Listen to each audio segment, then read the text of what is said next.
Cassava, referred to as a balanghoy or kamoting kahoy, is a wooden plant with a long reducing root that contains firm, consistent flesh covered in a detachable rind that is around 1 mm thick, hard, and brown on the outside. Bolo knife, used for cutting down cassava plant, for digging and loosening soil, using for weeding and cultivating, applying pesticide or fertilizer, transporting of cassava tube, watering young cassava plant, protection while working in the farm. These are the list of all materials and equipment with the price. These are the variable costs of our cassava farming. These are the selling price of our cassava farming. Our sample pliers. New advertisement.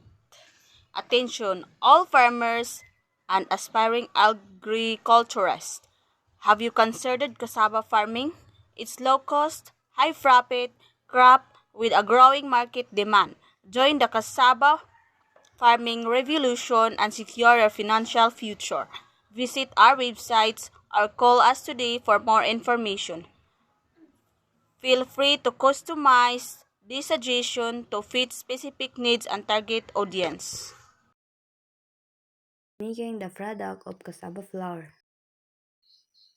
1. Harvesting and cleaning. Harvest mature cassava root from the field. Second, peeling and washing. Peels and wash the cassava root.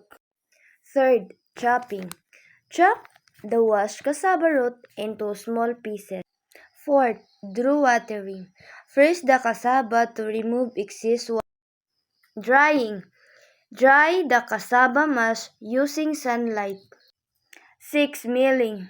Mill the cassava mash into a fine powder. 7. Packaging.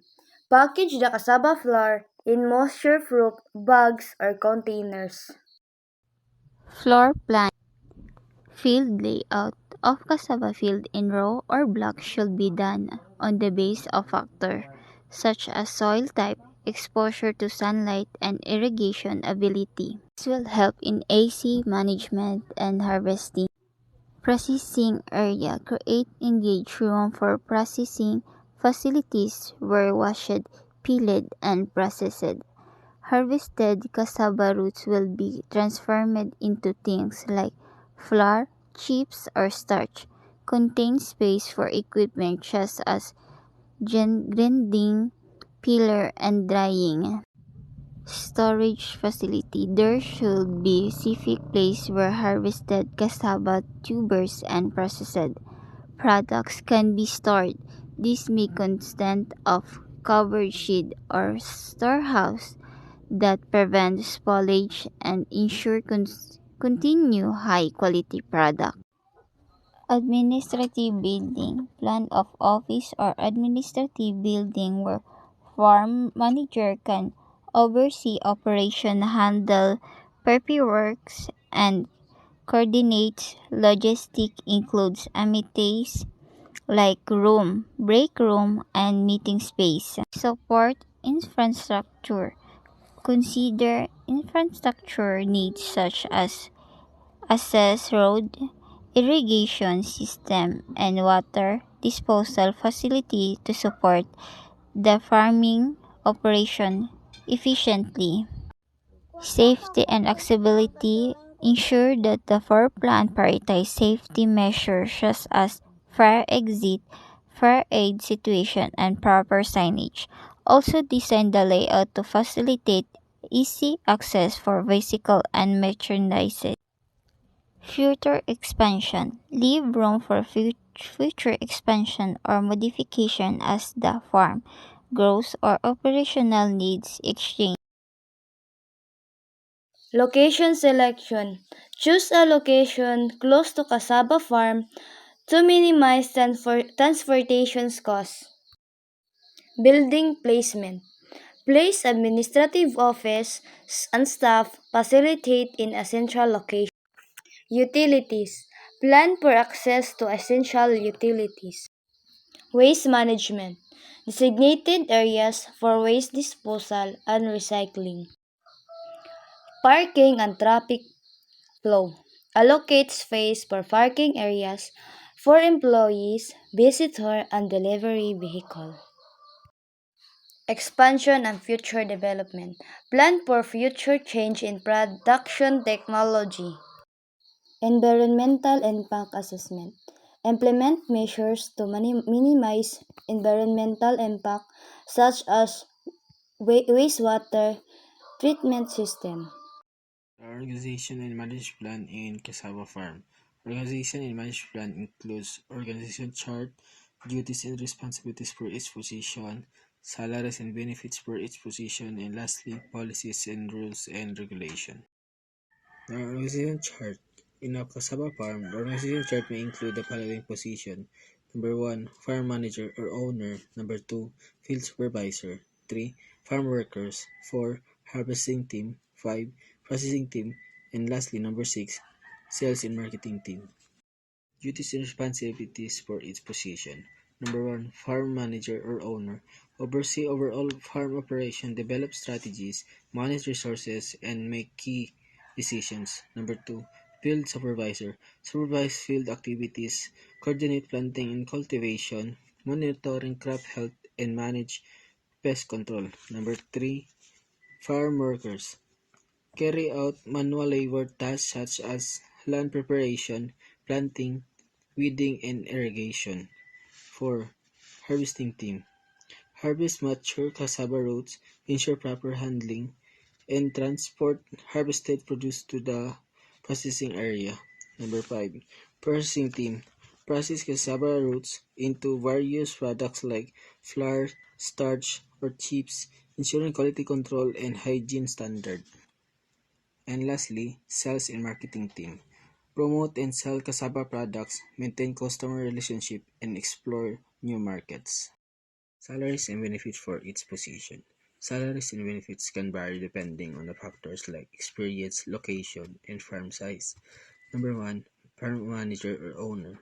Salary and benefit based on the business profitability and ownership arrangement. Number 2, field supervisor. Monthly salary with additional benefit like health insurance and performance bonuses. Number 3, farm workers. Hourly or daily wages, possibly with additional benefits like meal allowances. Number 4, harvesting team. Hourly or daily wages with additional benefits like transportation and safety equipment. Number 5, processing team. Monthly salary or hourly wages, possibly with the benefits like health insurance and production based on the incentives. Number 6, sales and marketing team. Monthly salary with additional benefit like commission or incentive based on sales performance. Policies and rules and regulation. Policies, rules, and regulation for a cassava farmer include number 1, safety guidelines for working in the fields and processing area. Number 2, environmental protection, measures to ensure sustainable farming practices. Number 3, quality control standards for processing and packaging cassava product. Number 4, human resources policies covering employee conduct, leave policies, and disciplinary procedures. Number 5, compliance with local agriculture regulation, permits, and certificates. Here are income statement of our cassava farm. Revenue.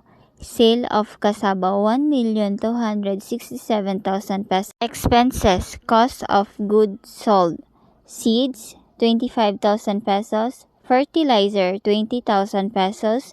Labor 45,000 pesos. Herbicides and pesticides 15,000 pesos. Operating expense, utilities 20,000 pesos, transportation 25,000 pesos, rent for land 30,000 pesos, maintenance 25,000 pesos, materials 13,350, administrative expense, salaries 45,000 pesos, office supplies 1,550 pesos, total expense 264,900 pesos. Net income 1,267,000 minus 264,900 equals 1,200,100. Net income 1,267,000 minus 264,900 equals 1,200,100.